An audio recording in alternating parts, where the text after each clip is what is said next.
I am Yvette Hernandez, and you're watching American Hispanics, The Journey, where we bring you uplifting information and great interviews of real people telling their true stories of their journey to the American dream. Real people, real stories, real times. I'm here with Carlos Phoenix, who's sitting in for George Gonzalez. Hey, Carlos, how are you? Hi, how are you? Thank you for having me again. I miss you guys. Thank you for joining us. We have a great show for you guys today. We have Nury Castillo Crawford, who's coming in to talk about her journey to the United States of America and about her book as well. Yeah, I will look through the book. It's beautifully illustrated. It should be a lot of fun talking about it. That's right. We've got so much to talk about today. We hope that we educate you and inspire you. We have, we want to call this one number 45. I'm wondering, do the Hispanics call him number 45? No, they usually say número 45. ¿De verdad? I don't think I've ever heard the Hispanics call him that, but anyways, number 45 is making some big noise with the Hispanic community. Well, right now, the government has shut down, and there's a lot of argument as to who is really to blame. The Republicans blame the Democrats, but it is, I think, the first time that a president who is Republican with the House and Senate under his control, also Republican, has shut down the government. Right, and the shutdown is basically because they can't agree with the immigration laws, is that correct? Well, the Democrats are trying to use the fact that on the news has been a lot of talk about immigration. And rather than waiting for that window that Trump had given, for DACA in particular, they decided to take charge and say, okay, let's do it now. And now, whether it's a good thing or a bad thing, clearly right now it's a bad thing, but hopefully if they can squeeze it into their policies and come up with a good plan, then maybe it was for something. That's right. Carlos, I think that a lot of Hispanics are worried about not having enough time to get their paperwork done, waiting around. I feel that they're nervous because I think a few of them have already tried to hit the border of Canada, and I think we're turned back. So I think a lot of that has to do with them wanting to have an answer now. Well, there's a lot of fear going on, and I think I guess what we can tell everyone is just be patient. Don't run. Don't hit the panic button. Yes. Obviously, keep yourself in check as well. But right now you can't apply to anything. You can't submit any paperwork to DACA. Although read up on it because that also might be questionable. I know there's a judge that kind of overturned certain things, but. They're trying to argue it out. I just looked at the news, and they still haven't turned the government back on. They haven't turned it back on. And then the other thing I want to talk about is how do you guys feel about how the president is expressing himself with regards to immigrants? How he says that we're all criminals, and you had said something to me earlier, which made me really think about that. The only thing I was saying is. You're saying, yes, we are all criminals. I mean, technically, if we're calling them, and I hate the terminology, illegal immigrants, the terminology is there for a reason where they've broken a law. Right. But now, whether they belong in jail or that type of thing, of course not. Of course not. So, and of course, there's a lot of arguing about, let's say, Latinos who have committed crimes, have committed murder. But when you look at the numbers, I mean, that's minuscule. 1/10 of 1%, or if not less than that. So to just kind of overcoat an entire, multicultural culture, all Hispanics, and say that, that's kind of hard. And I think a lot of Hispanics are feeling kind of hard about that, the way that. But it is time to make some policies, solidify them, because I think that's where all this started happening. I do nothing agree. was solidified, and we're just on temporary policies. Something does have to be put into place. Sí, tenemos que hacer algo. Yo pienso que todos los países tienen su inmigración y también los Estados Unidos necesita hacer algo con la inmigración. We understand that, we have to do something about immigration, but there's a way I think that needs to be, he needs to go about it a certain way, and I think that's why the people are angry. It's not that there is going to be a policy. I think we do understand there should be a policy. He's looking for countries that don't care to come to the United States, saying, well, why don't they just come from those countries? Because maybe their laws and policies are better. And they don't want to come here. Some Why of would those they want countries to come that he here? mentioned that he wants them to come from have health care and have a better education system. Right. So there's no reason for those countries to come here. Right. I think we think of the United States as very high and mighty. Right. But if you really look at the numbers, I'm just saying, number 45 should really think about how he talks about his people, because of course we are his people. Yes, a lot of us are Americans and we're Hispanics and we're living here in this country. And we, of course, we love America as well. And we do want to see America doing well. But he also needs to understand that the way he talks about us, it makes us, look at him a certain way. Exactly. Yeah. But now I'm also looking forward to our guest. Yes, we have a special guest coming up, Nury Castillo Crawford. She's got a great book to talk about, so we're going to be taking a short break. We'll see you in a few minutes. If you're just tuning in, guys, you're watching American Hispanics, The Journey.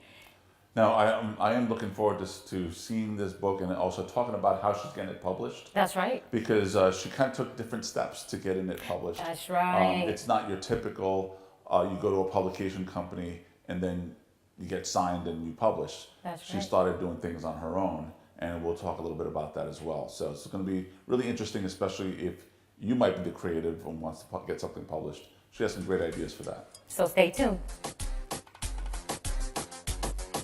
You're watching American Hispanics, The Journey. We have a great interview coming right up, so please stay with us. This is going to be a great interview. Don't change your channel. We'll be right back. Welcome back. You're watching American Hispanics, The Journey. I'm Yvette Hernandez, and we're here with Nury Castillo Crawford. And she is our guest today. She's going to tell us her true story. She's got a wonderful book that she wrote. She's also the assistant principal at Gwinnett County Public Schools in Georgia. And she's written this wonderful book, 3,500 miles? 85 miles to be an American girl. To be an American girl, yes. Thank you for coming to our show, Nury. Look at your book, how wonderful it is. Thank you for having me. I really appreciate it. We want to ask you some questions because everyone in our show, the first thing we want to do is inspire our Hispanic community and let them know how it is living in America, being Hispanic. And we want to ask, I want to set up the story here. When she came in as a 10-year-old girl. Yes. With a family of 4, actually a family of 5? 5. Family of 5. They came into Indianapolis to their aunt's house, and they were living all in one small room with her father. And let me tell you, her father is a professor of aviation back in Lima, Peru, when he came here to the United States. And really what brought him here was that the government there was causing some issues. Yeah, there was some instability. Right. Nothing definite, but he always, he's my dad and wanted the best for us and wanted to make sure to set us up for success. And so he made a very hard decision to move the entire family and to move us to America so that we could start over. And so we literally did start over with the luggage that we brought with us on that day. So, That's right. And we never know how hard it is and all the struggles that you go through when you come into the country and you don't speak English and you're starting school as a young child. Yeah. And you're saying that your sister had gone to school with you? Yes, so my sister's 2 years younger than I am, so she was 8 at the time, and my brother was 3 months old. Wow. Yeah. How is that? And how did you learn English? I mean, because I know there were no Hispanics there in Indianapolis. No. Indiana. In Indiana, Indianapolis. no. I'm making up my own stuff. In Indiana. Yeah, so no, there weren't. And during that time, ESOL, which is in place now to support children from other countries that come to transition into acquire language acquisition in public school systems, was not in place at that time at the school that I attended. So yeah, so literally it was kind of like throw you in the water and either sink or swim. Sink or swim. Right. I swam because I persevered and paid attention. And one of the things that I reiterate to parents when I have conferences with them or just have discussions is that the parent involvement variable very important. is very, very important. Yes. And the confidence that my parents instilled in me throughout my childhood, my dad and my mom as well, but always reiterated to me that you're so smart. Yes. Like you're so smart. You've got to be the smartest girl I know. Those kind of things. So That's awesome. yeah, that helped. I mean, what I love is that your dad being a professor and then you coming to the United States, not knowing anything of the language and probably having limited schooling yourself from Peru, Right. are now, leading an education, part of the education system. That's phenomenal. What I'm always saying is English is important. Es importante aprender inglés. So how did you learn English? I'll be honest with you. I think the most practice that I got was probably from kids, other kids, television, and radio. So things that are free and that are simple. So definitely that. And then again, I'll go back to my parents having high expectations and encouraging my sister and I to always do our best in school. So even if they didn't know the language, they still made sure that we were doing right in school. So. Yeah. Excellent. That's what you got to do. You got to, you have to instill that in your children, and you have to keep with the English language by listening to music, watching the television, and all that stuff. That's how you learn. That's good. Nuris. Excellent. Well, Nuris, we've got many more questions to ask you, but we're going to be taking a short break. Okay, great. And we'll be back with more of Nury Castillo Crawford. American Hispanics, The Journey, where we bring you weekly interviews of real people talking about their journey and their pursuit to the American dream. If you have a story to tell, please go to our Facebook, Instagram, or Twitter and tell us your story. We're back, and you're watching American Hispanics, The Journey. I'm Yvette Hernandez. And I'm Carlos Phoenix. And you guys can reach us on our Twitter, Instagram, and Facebook. Please let us know what you think about the show. We've got more of Nury Castillo Crawford with us here today. Nury, yes, I'm enjoying your interview. I mean, it's so interesting. I mean, you came into Indiana, and I believe that your father went into Florida, started to work there, and then you ended up here in Georgia. Yes. So work became kind of scarce in Indiana. So my dad went south with one of my uncles to look for work in Florida. And at the time, I didn't know, but as I've gotten older and we've reminisced about our challenges and our triumphs, my father shared that before we came, my mom and my siblings came to Florida to meet him after he had gotten us a place to live and everything. Right. During that whole transition time, he found a job, but so he didn't waste any money. He slept in his car. He slept in his car. Can you believe that? I mean, and there's a lot of people that sleep in cars, and those are the types of stories we want to hear because we want to inspire our Hispanic community. Let them know, listen, sometimes you go through some hard times, but those hard times are going to get you where you need to be. So you came to Georgia, and what inspired you to write your book? Okay, so prior to sitting down writing this story, I have been in education over 20 years. And 20 years? 20 years of education. Been encouraged to write a parent involvement book, like a guide. And that one's about 85% done. Para que sepan que tenemos hispanos en lugares muy especiales. Ella es una asistente principal en Gwinnett County. And durante ese tiempo, and just trying to write that book, I started thinking about lessons from my mother and from my father. And then I realized, like, out of all of the education that I have, the conferences, the books that I've read, etc., most of the most viable lessons that I have about being a good parent, I really just got from my parents. Excellent. I mean, I think that's where we all get ours, from our parents. And that's when I started thinking about, man, like whatever happened that first year that we were here, and I actually, for the first time, I feel like I actually sat down and started thinking about the first year, because other than that, I guess life just kept on going, and I never sat back and just reflected on that time. So I did, and then this book literally got published before the other book. Wow. So I got this one done. Bilingual book. Yes, it's bilingual. English and Spanish. It's English and Spanish, Excellent. So it takes a lot of work to put together a book. You got an illustrator to illustrate images that represented those moments in your life that were really special to you. And that is important because you can't just pick any illustrator. It has to, I don't know, the illustrator, I interviewed a couple, and he and I just connected, and I think that that's important. And in the book, early on where I write a note to the readers, I say that he and I spent countless hours on the phone talking and getting to know each other, and I think that rapport that we built helped bring my story to life because he was able to envision what was happening in my life. And so many of the pictures he would send to me, and I would be crying because I'm like, yeah, that's exactly what happened, and so we connected. So I think that's important. Es muy importante tener otras personas que te ayuden con tu libro. Oh, claro que sí. Sí, it's very important. And it's good that you did it in both English and Spanish so that, your culture can be shown. Now, there's an important thing that we had discussed this a little earlier. you wanted to get this book published, but you didn't go the either going straight to a publisher type of situation, and you didn't go completely, let me just release it myself or Right, right. Amazon, that type of thing. Can you go into a little bit about that? Yeah, sure. So I definitely researched a lot about traditional publishing companies and came to the conclusion that that wasn't going to be my best option because I wasn't necessarily trying to make this my career, right? I have a goodness, career. yeah. So, and I just wasn't, I don't know, I just wasn't willing to give what I earned from the book to a company, another company. I figured if I earned something and I can align myself with a nonprofit organization, then I would rather go that way. So You I guys ended up listening? opening my own company, 1010 Publishing. It's That's a hybrid. very smart. That was very smart for you to do that. I mean, that way you can keep most of your proceeds that come from the book.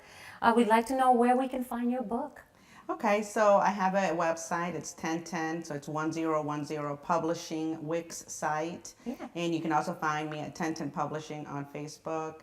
And you can always email me at 1010publishingus@gmail.com. Thank you, Nury. Thank you so much. I'm so glad you came to join us. That was a great, very inspiring story. Very inspiring. American Hispanics The Journey, where we bring you weekly interviews of real people talking about their journey and their pursuit to the American dream. If you have a story to tell, please go to our Facebook, Instagram, or Twitter and let us know your story. You never know. It just might be aired on the next show. And we're still here with Nury Castillo Crawford. We're still talking about that. We're going to do a little overview. Of course, we talked about number 45, which I don't think the Hispanics call him that, but it's Donald Trump. We talked about Cinco. Cinco. Bueno, from now on, I think you guys should know that the number 45 means Donald Trump. Absolutely. And of course, we went over Nury's book, and she talked about how she published it and everything. So yes, we basically went over her travel, her basically coming from Peru, coming to the United States, the moves they made, and then her getting into her educational career, which then led into her book, and which is fantastic to me about not only the book and the fact that she went from having her father having an educational background, coming and learning about education a completely different way that we would, as Americans, would learn, but then not only getting into education itself as a principle, but then getting into publishing. And not only publishing, but doing it in a way that's completely different and using the modern techniques of publishing today. Yeah. Using the internet, becoming her own publishing company, and releasing a book, which is awesome, And that fantastic. was very awesome. And I'm hoping that you guys got inspired and that you guys learned a lot about that. And we want you to go online and get her book because it's really interesting. So please go online and get her book. Yeah, it's beautifully called illustrated. 3,585 Ways. Miles. Why do I keep saying ways? I'm trying to change the name of the book. Go ahead and say that. Go It's ahead. 3,585 miles to be an American girl. And I do want to share that if anybody is interested in publishing a book, even if I don't 100% do it for you, I want to help you. So please email me and contact me through social media, and I'd love to help you. Well, guys, we're going to tell you what is ceviche. Some of you may not know what that is. Okay, so it's like a seafood salad. The original version is with white fish, a little bit of like habanero or something, ají, something spicy, red onion, lemon juice, little salt, little pepper. Ooh, and that's it. That sounds Now, delicious. Different countries, different backgrounds, cultures add a lot of different things to it, and I've had it, with shrimp too, and with other mariscos and stuff in it. But the original version is just really simple, real clean, real simple ingredients, basic, and it is delicious. Delicious. Sounds so good. Yes, And I mean, don't, I'm not a heavy seafood person, but just looking at it, it does look incredibly delicious. Yeah, I've had it with octopus. Oh, you have? See, Yeah, people see, have. Yeah, see, they I've make had it it with with different octopus. ways. Yeah. And in Peru, they serve it with a lettuce, a sweet potato, and a piece of corn. Ooh, guys. That's the dish. Sweet potatoes. Yes, For I those love people sweet of potato. color that like that sweet potato, you can have some ceviche with your sweet potato. Yes. Okay? Yeah.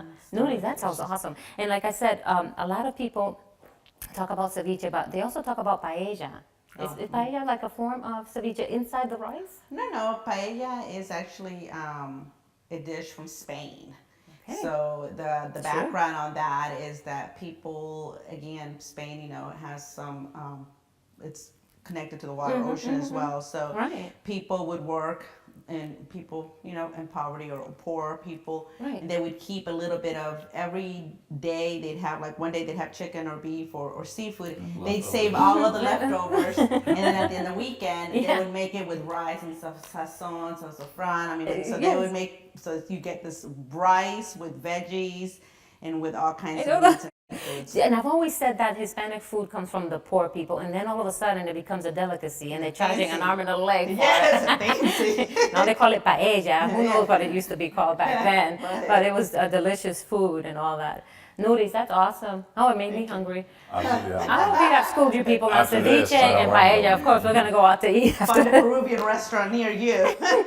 Exactly.